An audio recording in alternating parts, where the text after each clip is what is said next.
We continue to press into fall in the high 80s, but it is a beautiful morning.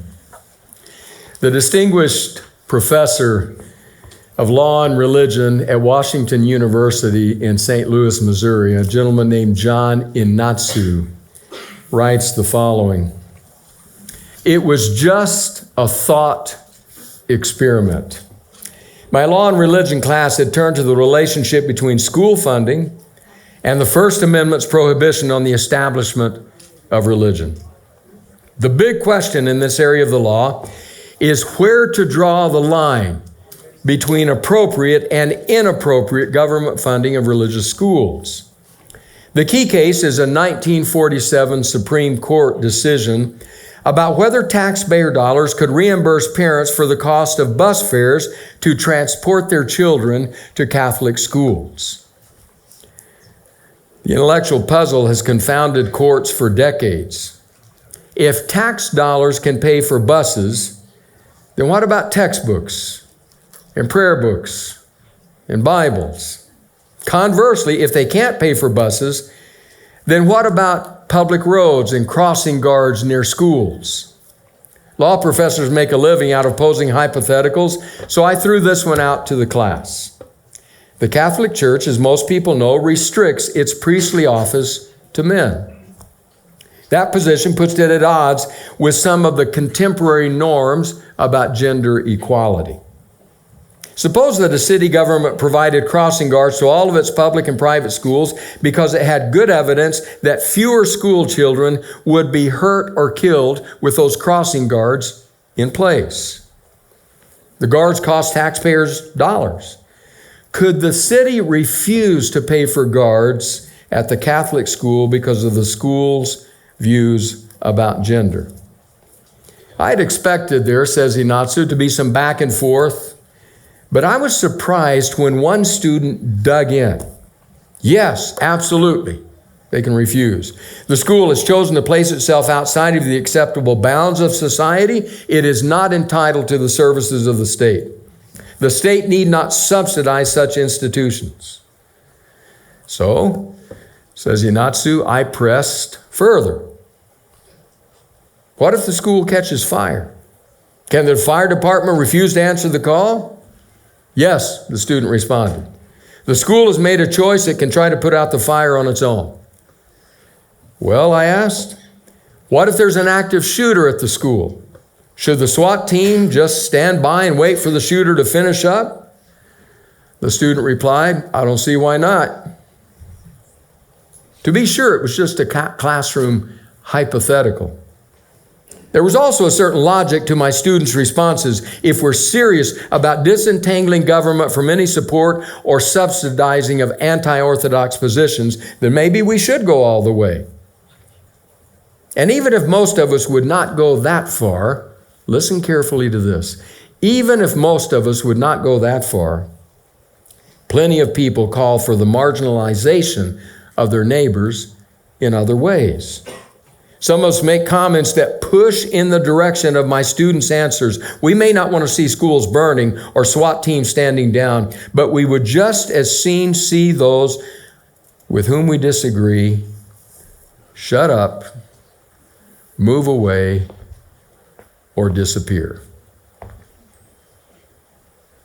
Shut up, move away, or disappear. Honestly, wouldn't that make it easier? Think of your Democrat neighbor, your Republican colleague, the one with whom you have had battle. Wouldn't that be easier?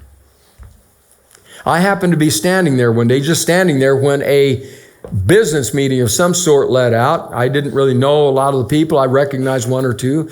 Business meeting let out where I was standing, and people came out, and I could tell they were hot. Something had happened. Something had gone wrong. One or two appeared on the verge of tears. One or two appeared on the verge of just blowing up. And I just kind of stepped back and let them leave. And then I heard a man there make this statement. He said, there is no problem here that 2 or 3 good funerals wouldn't fix.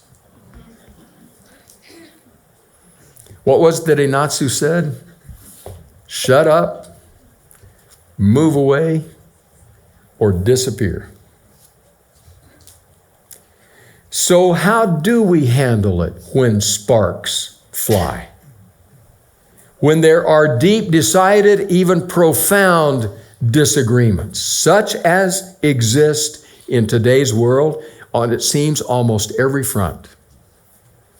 How do we manage that? So our purpose in this series has been focused primarily on our hearts. Our heart as individual Christ followers, our heart as a community, a local community of the body of Christ on earth. Our focus has been primarily on that, but it has left one question unanswered. I know it has because I've heard responses. And that question is, but what about the issues? What about the issues about which I'm convicted? The issues with which I disagree with the other side? The issues that I want to stand for? How do I handle that? Do I have a right to step into the arena over those issues? I think the simple one-word answer is yes. Second one, absolutely. No one, even Jesus, is asking you not to have convictions. No one is asking you not to speak your convictions. In fact, maybe the issue is not the what. Maybe the issue is the how. We have different opinions in this room, guaranteed. Maybe the issue isn't the what, maybe the issue is the how. I want to go to, it's really kind of an unusual passage, I suspect, for this kind of a topic. It's in the New Testament book of Galatians, chapter 5, because the issue here in this passage is theological. Our issue is political. Can a situation in an ancient church over a theological division, a theological fracture, can it help inform us 2,000 years later when the issue is not so much theological as it is political? I think it can. You'll have to be the judge by the end as to whether or not it does. So just a real quick setting of the context. Paul is writing to the churches, plural, of Galatia. He has preached to them the gospel of freedom in Christ. Many of them have received that gospel of freedom with profound joy.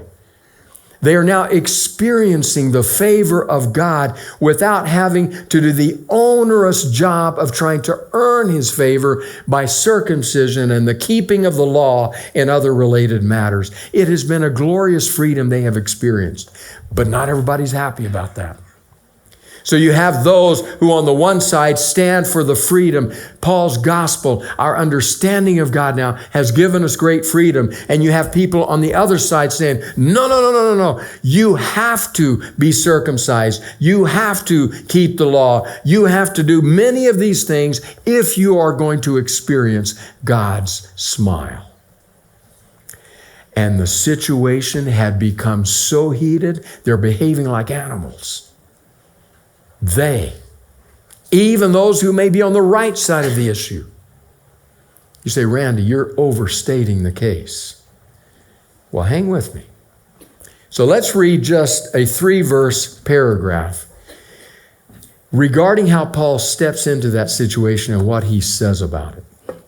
He starts out particularly speaking to those who stand for the freedom of the gospel that he has preached. But he's going to address both groups. So Galatians 5, verse 13. You, my brothers and sisters, were called to be free. But do not use your freedom to indulge in the flesh. Rather, serve one another humbly in love. For the entire law is fulfilled in keeping this one command, love your neighbor as yourself. If you bite and devour each other, watch out, or you will be destroyed by each other. So he's speaking to both groups here. Those who have received freedom in Christ, those who are still bound to the law. He is calling them to a higher ethical standard of love and of service. But he does so in the context of this fight that is about to destroy their entire community, and based on his terminology, maybe even destroy literally people within it. That is, end up in bloodshed. Say, how do you know that, Randy? Well, let me read you. I want to read you just two pieces, not long, but two pieces from a Bible commentary set that I have appreciated over the years. It's a unique commentary. It's a commentary that is written precisely, specifically for people who are translating the Bible. From the Hebrew, maybe the Aramaic or the Greek, Hebrew and Greek, the primary ones, translating it, or even translating it into receptor languages that have never had the Bible before. So this commentary is written to help them sort through the language and make the best choices as how to express certain things in the language into which they're translating. So with that in place, I want you to remember this last line of that paragraph. If you bite and devour each other, watch out, or you will be destroyed by each other. That's referring to what's going on in the churches of Galatia. Now the commentary. The warning in this verse indicates that Paul pictures the Galatians as furiously fighting each other. The verb translated hurting is literally to bite and refers primarily to snakes and beasts. The verb translated harming is literally devour or gulp down, again, used of wild beasts. It is clear, therefore, that Paul is comparing the Galatians to wild animals. In referring to animals, now remember again, they're writing this, you're translating, they're writing to you as you're translating. In referring to animals, it is important to identify the kinds of animals which would normally be wild or vicious. For example, if you behave like wild animals or savage animals, hurting and harming each other may be rendered in some language as causing pain and suffering to one another. In other words, what Paul is saying to them, imagine this, you're behaving like beasts. You're behaving like animals. You're tearing each other apart. What are you doing? Strong language from the apostle of freedom. Second comment from that commentary. The result of all this, Paul asserts, is mutual destruction. You will completely destroy each other. The verb translated completely destroy is literally to consume. It is often used to describe the destruction caused by fire. The basic idea is that everything is destroyed. Nothing remains. What will be destroyed is either the Galatians themselves, New American Bible renders it, you will end up in mutual destruction, or the Christian fellowship. Phillips translation renders it, you destroy your fellowship altogether. Jerusalem Bible, you will destroy the whole community. In light of Paul's use of the present tense in these verbs, he is evidently thinking of an actual case. This means that the false teacher's efforts have resulted in chaos and confusion among the Galatian believers, and one should translate this as an actual fact. He's not just using hyperbole, in other words. This battle is actually taking place. And Paul says to them, you're behaving like animals. You're going to destroy each other. There's going to be no fellowship left by the time you're done. And all of this over the gospel of freedom. Wow. What do you suppose Paul might say today? The political setting, the way much of it gets handled. You're going to destroy each other. You're going to destroy your fellowship. You're going to destroy your community. Stop behaving. I'm not saying this to you. I'm just quoting him to all of us. Stop behaving like animals, he says. Mercy. Now, I do want you to notice he does something interesting, because there's a very real sense in which he speaks to both groups and gives them a pathway forward. Because he starts out talking about you who are called to be free. That's everybody, yes. But he's specifically talking to those who have accepted his gospel. Then he talks about the law, talking to those who have not accepted his gospel but are still trying to live by the law. And to both of them, he says this. To the first one, he says, okay, you want to live in freedom. I want to give you a one-line, the best one-line description of what your life of freedom should look like. And then he talks about those who want to live in law, and he says, okay, you want to live under the law? Fine. I want to give you the best one-line description of what it means to live a life that abides with the law. And here's the curious thing. It's the same one line for both sides. He says, to you who are called to freedom, the entire law can be summarized in one line. Love your neighbor as yourself. In the middle of this ferocious battle, love your neighbor as yourself. Now, here's my question. Is it possible to take an apostle from 2,000 years ago dealing with a theological dispute and draw some principles from him that can apply 2,000 years later, a world away, dealing with political disputes? I think we can. You can judge by the end if that's the case. So based generally on what Paul is saying here, and specifically on the realities of our culture, I want to ask you to consider 3 steps, 3 choices, 3 actions this week and beyond. Here's the first one. Turn down the heat. Turn down the heat. Paul is clearly writing into a situation that is fire hot. When he's telling people you're behaving like animals, we're not talking about it. We're talking about a situation where people are basically ready to kill each other. And Paul, in what he's saying to them, is trying to say, turn down the heat before you burn everything to the ground.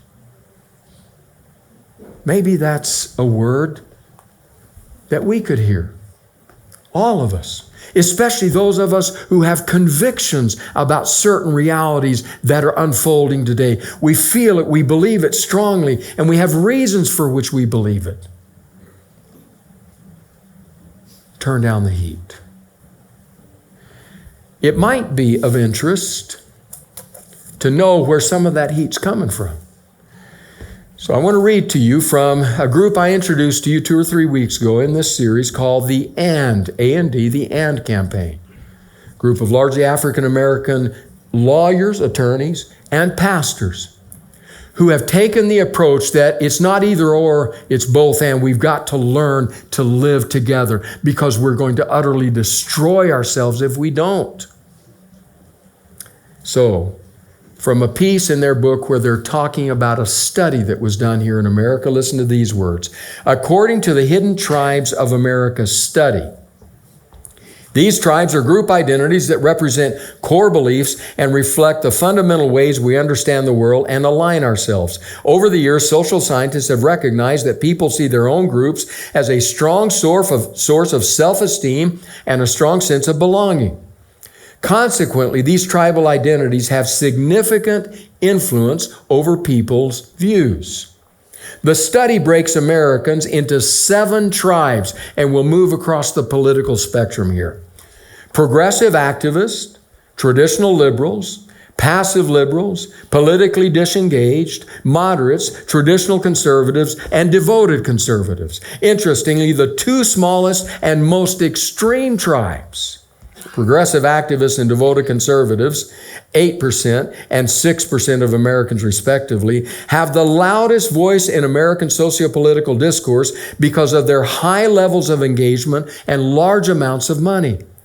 They often frame the issues for the majority of us, who this study calls the exhausted majority. I'm just sick of this. Exhausted majority, 67%, 2/3 of us This has resulted in high levels of polarization. Listen now to what they say. For Christians, there may well be practical reasons to affiliate with a political party or a tribe, but we run into trouble when we allow that entity to have undue influence on our values and opinions. Some Christians are more willing to defend their ideological tribe than the Christian faith. It's imperative that Christians are deliberate about avoiding partisan and ideological indoctrination. We also compromise our faith when we look to political tribes for validation simply because we want to belong. Our partisan and ideological affiliations should never become religious in nature. So just to review what they're saying. They're saying from these different hidden tribes in America, it is these two extremes, when 6 and 8% out on the end, that drive much of the heat and much of the anger. Deep commitments, a lot of money, and loud voices. And they create in the middle this bell where many people are saying, enough, I'm exhausted with all this.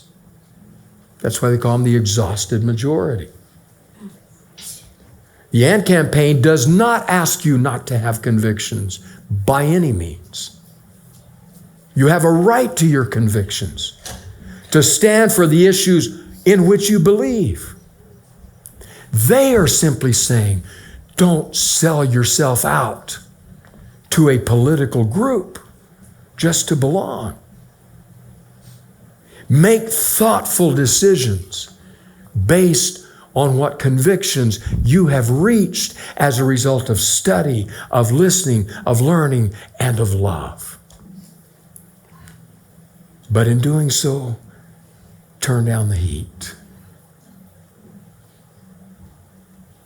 I really wonder how different things would be if that exhausted majority said, we've had enough of all this.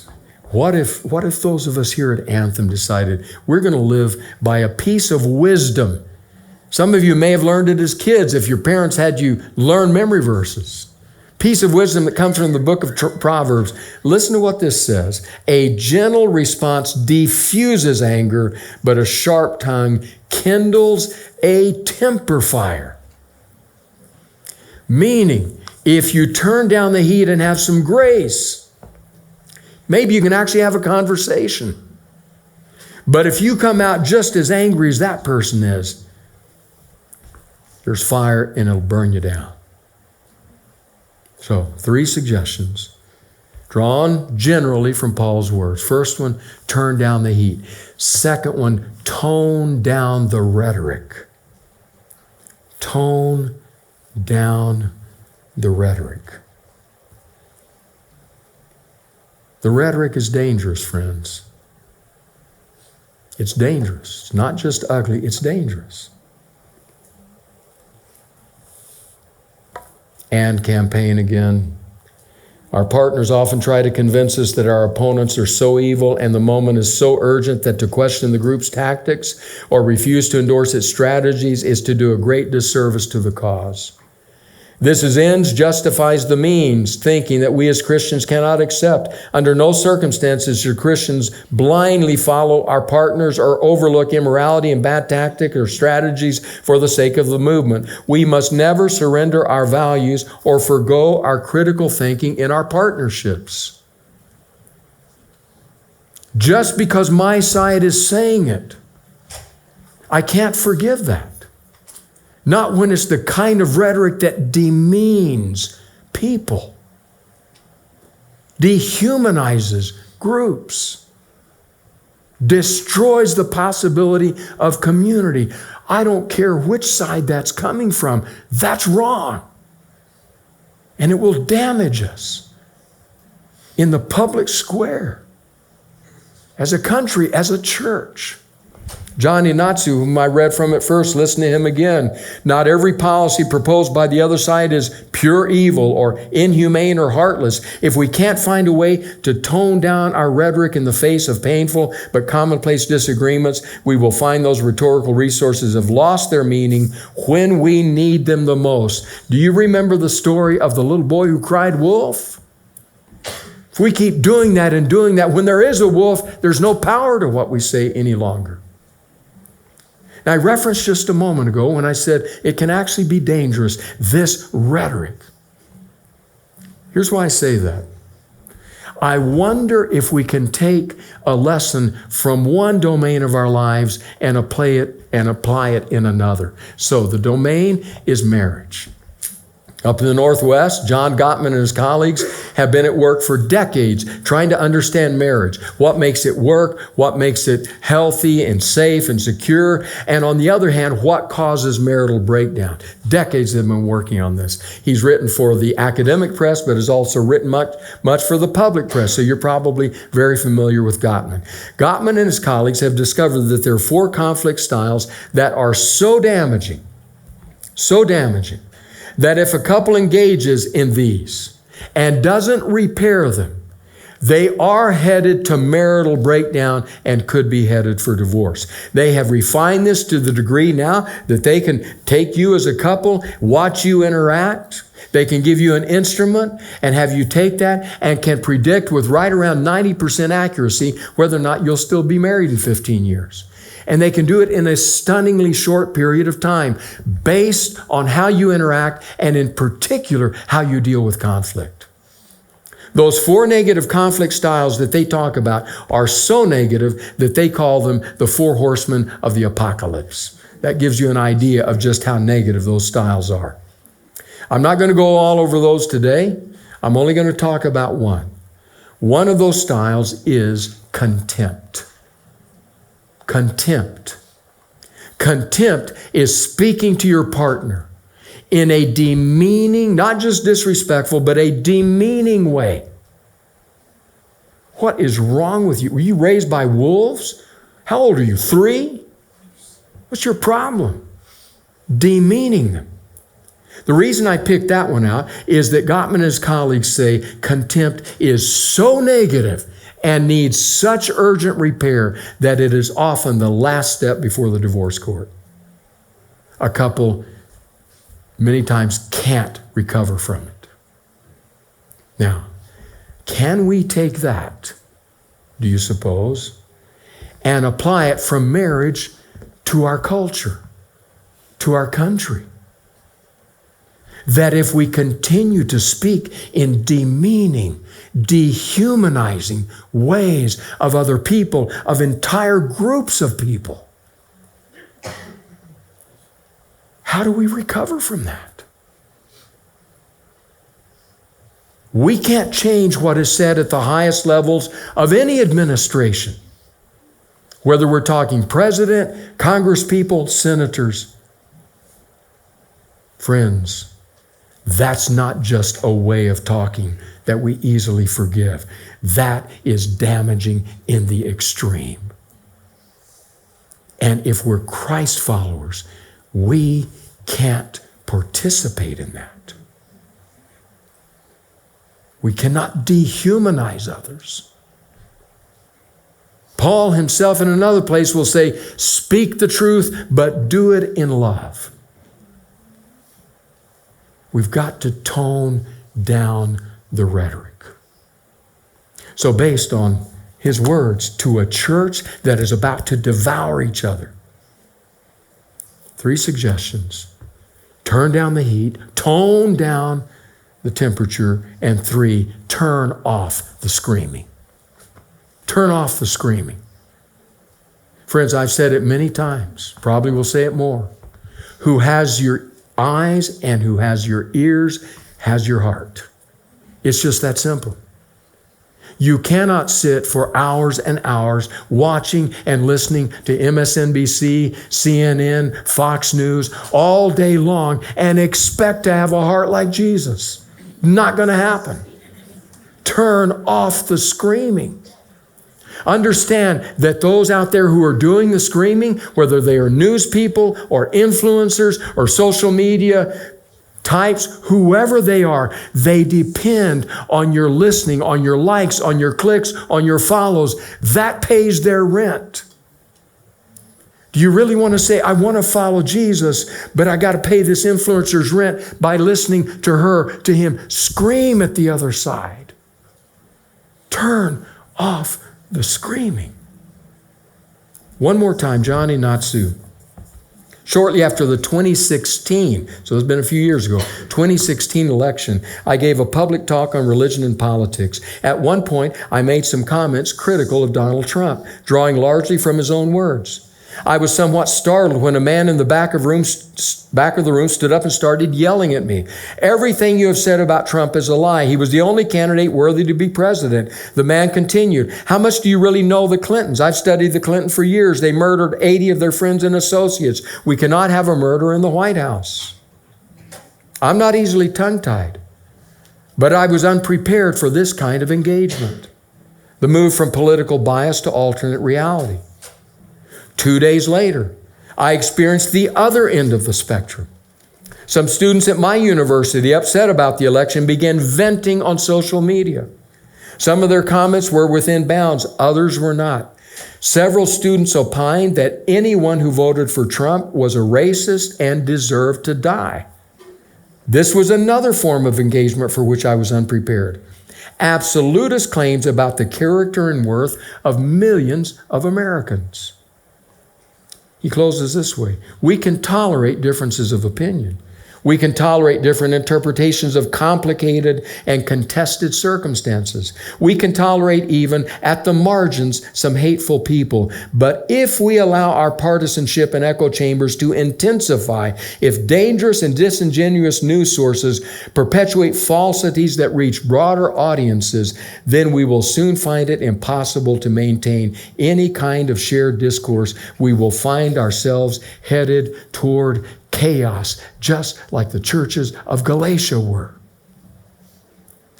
behaving like wild beasts. So friends, let's turn off the screaming. Let's not contribute to that. You say, well, how can I? I can't control what they're doing out there. It's true, but I'll tell you what you and I can do. We can stop clicking and liking and following the ones who are doing the screaming. You have to make your choice. I will tell you that a number of years ago, my choice was I exited my social media accounts. People think I'm totally out of touch. How do you pastor in a university community without social media? They have a point. I'm not contesting that. But I can tell you that I did it for my soul. For my soul. It had become a black hole, and I said, I can't do this anymore. Turn off the screaming. That's what Paul was interested in his dear churches in Galatia. He was saying, friends, you're going to destroy each other. Maybe he would say it today. Maybe he would say, turn down the heat, tone down the rhetoric, turn off the screaming. Maybe you say, well, if we do that, then what do we have to do? I mean, I have all kinds of time on my hand. What do I do then? Well, he answers that question here. He says, you love your neighbor. You find ways to go out and love your neighbor. Friends, we're surrounded by people in desperate need of being loved. Well, I don't know how to do that. Is that all this touchy-feely?